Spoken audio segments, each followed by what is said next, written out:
13 WMAZ Morning starts now. It is back to school for thousands of teachers and students today. It is going to be a little bit on the unsettled side. I'll take you through it and talk about a bit of a stormy week ahead of us. All those details are coming up. Plus, a teen shot and killed inside the Macon Mall. What deputies say led to the gunfire. And new items on the agenda for Macon Bib Commission, how some employees could see a bump in their paychecks and an incentive to get vaccinated. Elementary schools and middle schools are taking extra safety precautions this upcoming school year. I'll tell you what they're doing and why they're doing it. Good Monday morning. We are continuing our live back to school coverage. I talked to some parents this weekend and they said they're happy that the kids are going back to school. So I'm going to break down everything that you need to know this morning. Thank you, Anya. Sometimes I don't know who's happier, the teachers or the students. You're looking live over downtown Macon this morning. A beautiful start to the day. It is 6:30, August 2nd. I'm Caitlin Heck. Let's turn it over to Courtney for a look at your forecast as you get ready to head out the door for school this morning. Good morning, Courtney. Good morning, Caitlin. Good morning, everyone. All of you students out there getting ready to head out the door, I'm sure. Hopefully you're just as excited as we are for you to start this new school year. All of you in Taylor County, Crawford, Monroe, Macon, Bibb, Peach, Twigs, and Hancock, you are the ones about to head out the door this morning. Hopefully your summer was wonderful, and it is feeling very summer-like this morning. A muggy morning, but a beautiful one at that. A nice-looking sunrise here in Macon. 73 degrees right now, dew point in the low 70s, so yes, it is very muggy. This computer's having a very hard time waking up this morning. There we go. Good morning. 75 in Warner Robins and in Cochrane, 73 in Wrightsville, 72 in Forsyth. All you students waking up in Monroe County getting ready to head out the door, and 72 in Unadilla. Through the day today, we will have just nothing short of a muggy morning, maybe a stray light shower though, and we will look ahead to maybe a stray storm for that afternoon ride home. Temperatures today will be in the low 90s. Now this week as a whole is going to be quite stormy, especially tomorrow for all you students heading back to school. So we'll time it all out for you, talk about a cooler week ahead of us. That's all in just a few minutes. Thank you, Courtney. We now know the name of the teen shot and killed at the Macon Mall on Eisenhower Parkway yesterday afternoon. Deputies say they got the call just after 4. Sergeant Linda Howard says someone shot 17-year-old Quintavious Moore after a fight inside the mall. An ambulance took him to a nearby hospital where he later died. Sergeant Howard says investigators interviewed several people, but so far there are no arrests. And District Attorney Anita Reynolds Howard weighed in on the shooting on her Facebook page. She wrote, quote, "We will not stand for confrontations with firearms that end in senseless violence and death. The District Attorney's Office will prosecute all such offenders to the fullest extent of the law." Meanwhile, the search is on for the person who shot and killed a 23-year-old man in East Macon last Thursday. Deputies say someone shot Darius Grayer outside of his home on Fort Hill Street. According to Coroner Leon Jones, Grayer died from his injuries yesterday. Anyone with information can call the Sheriff's Office. That number is 478-751-7500. And Macon leaders continue looking for input as they try to address the county's spike in violent crime. Commissioner Virgil Watkins will host 3 Macon Violence Prevention or MVP meetings this week. Today's forum is at Niche Bar and Lounge on 2nd Street. Watkins says he is specifically inviting nightlife industry owners and promoters to focus on nightlife safety. That meeting starts at 5. The next meeting is tomorrow at Memorial Park Rec Center, then Wednesday at Bloomfield Gilead Rec Center. Both of those start at 6:30. Commissioner Valerie Wynn is also having a forum for District 1 on Thursday, August 5th. That's from 6:30 to 8 at Forest Hills United Methodist Church on Forest Hill Road. A minimum wage in Bibb County could be going up for employees. That's just one of the big changes commissioners plan to talk about at their meeting tomorrow.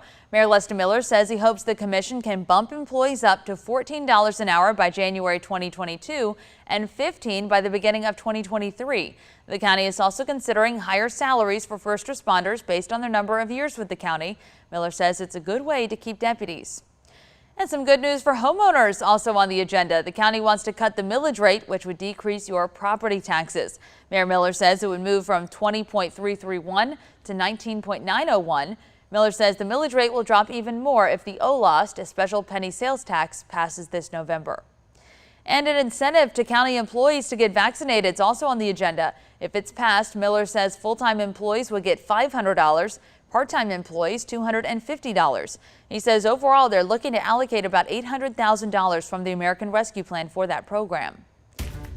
And now for an update on what vaccinations look like here in the Peach State. According to the latest data from the Department of Health, 4.1 million Georgians are fully vaccinated. That's about 40% of the state's population. Roughly 4.7 million Georgians got at least one dose. Class is now back in session for thousands of students all across Central Georgia, and many schools have given students an opportunity to get vaccinated. But kids under 12 years old don't have that option. Taylor Hicks is live in Monroe County for TG Scott's first day of school. So Taylor, are Monroe Elementary Schools taking any specific safety precautions this year? Happy first day of school, Monroe County students. Caitlin, yes, they are taking safety precautions. The school district says that they're doing everything that they can to ensure student safety, especially because a lot of students here are not eligible for the COVID-19 vaccination. Superintendent Mike Hickman says they've been preparing for their students' return since May. All HVAC units in all of our buildings have been installed with bipolar ionization systems to help clean the air that they're breathing. We've put in touchless water stations in the halls. We'll continue to have hand sanitizer available. We'll be urging washing of hands. Hickman says that masks are not required for students or staff members, but apart from that, they are taking every safety precaution possible. Reporting live in Monroe County, I'm Taylor Hicks, 13 WMAZ News. Oh, thank you, Taylor. Hickman says the district will continue to monitor the number of COVID-19 cases in Forsyth and adjust if needed.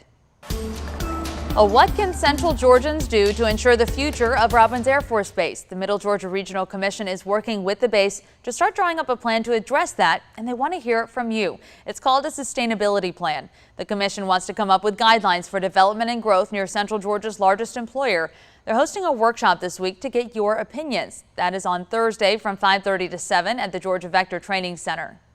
And speaking of the Vector Center, the military community celebrating its 5th anniversary today. Vector opened its doors in 2016 as a one-stop shop for veterans, active duty personnel, and their families transitioning from service to civilian life. The center will recognize all it's done in the last 5 years with a celebration and information fair. It kicks off at 10 this morning and ends at 2. It's at the Vector Center on South Armed Forces Boulevard in Warner Robins. It is a drop-in event, so you don't have to register ahead of time. All right, the time is now 6:38.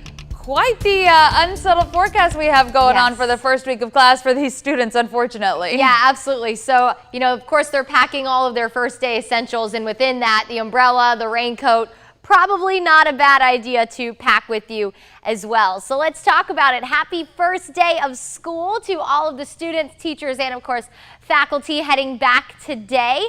A few light showers will be possible at the bus stop, but it looks like most of us should be nice and dry, but very muggy.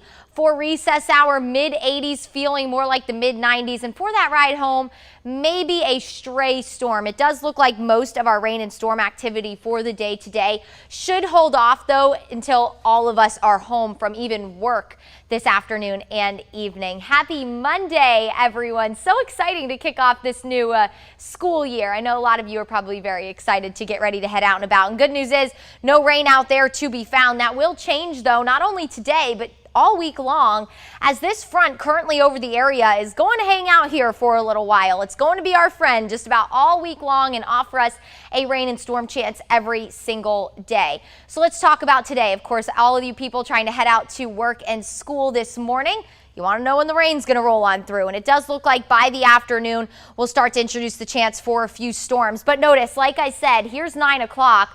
A lot of us will be home from work and school at this point. We could have a few heavier downpours, maybe a strong storm or two today, but we don't have an organized severe threat like we did yesterday. Now, another batch of students hits the books tomorrow, and it does look like tomorrow is going to be an even rainier day. So starting tomorrow morning, here's 7 o'clock. Time a lot of you will be headed out to the bus stop. It could be a rainy morning. So again, you're not going to want to leave the house without the umbrella or the raincoat, especially tomorrow. And then on and off rain will be pretty likely for the day tomorrow. So as a whole, it's going to be a stormy day. All of you students in Upson, Macon County, Houston County, and Montgomery County, tomorrow is your first day. And I wish I had a nicer forecast, but don't let that take away from the excitement of the first day of school. I know all of the teachers are ready to welcome you with open arms. It's going to be a great school year. And of course, hopefully you had a wonderful summer. We'll take you through the rest of the day for Tuesday. Again, for that ride home, we're even looking ahead to the potential for a few heavier downpours, maybe a strong storm tomorrow. We don't have any kind of organized severe threat over the next several days, by the way, but you just can't rule out a strong storm or two as we head into the afternoon and evening hours. Wednesday, no exception. We should be mainly quiet for the morning hours, but once we head into the afternoon, all the rain and storm activity will fire up primarily along that front. That's going to serve as a focal point over the next few days for our heaviest rain and storm activity. So if you live in our southeasternmost counties, do expect to pick up the most rain this week. Today, low 90s, and then as some cooler air ushers in behind that front, we'll stay in the low to mid 80s for the rest of your work and school week. Definitely going to be nicer feeling than last week when we were heading close to the triple digits.